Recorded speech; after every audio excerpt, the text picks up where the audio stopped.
Entre finals de gener i principis de febrer de 1939, aproximadament 100.000 persones van creuar la vall de Camprodon. Mentre que la gran majoria utilitzava la carretera existent que connectava Camprodon i Prats de Molló pel Coll d'Ares, molts també seguien camins de muntanya per arribar als primers pobles del Vallespir. La majoria eren soldats que abans d'entrar a França es van posicionar per assegurar certs passos de muntanya.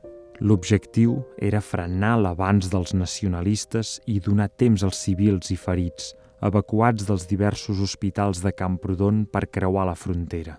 Durant més de 30 anys, Lluís Basaganya ha recorregut aquests camins. Ha trobat milers d'objectes abandonats per soldats i civils, obligats per les dificultats de la travessia hivernal i les prohibicions imposades per les autoritats franceses.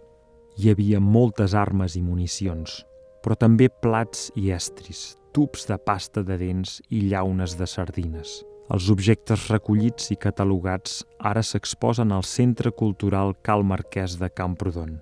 Basaganya i el seu col·lega Alejandro Cuadrado, impulsors del Museu de la Retirada, hi han creat una exposició permanent.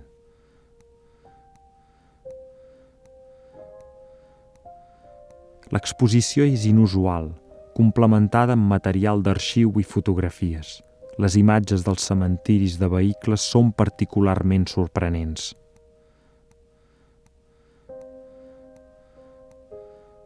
Abans de l'obertura del museu, aquest material va ser emmagatzemat per Basaganya i els seus col·legues en diversos llocs de Camprodon.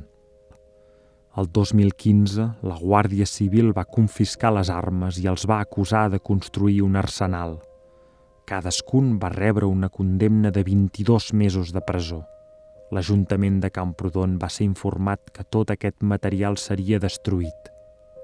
Entre els articles confiscats hi havia 115 armes de foc, 90 granades de mà, 37 projectils de morter i 4 bombes aèries.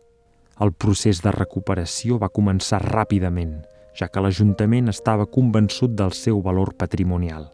Després d'un llarg procés, la ciutat es va convertir en la custòdia dels objectes confiscats. Els dos homes no van complir les seves condemnes. Basaganya sentia que no es mereixia aquest destí, havent treballat incansablement per preservar els artefactes històrics. Va lamentar que les armes haguessin quedat inutilitzables abans de ser recuperades i exposades. S'havia dut a terme una soldadura per desactivar-les i accedir als seus mecanismes interns. Aquests artefactes continuen sent de summa importància per comprendre la fugida de milers de persones pels camins de muntanya. Darrere de cada objecte, una història.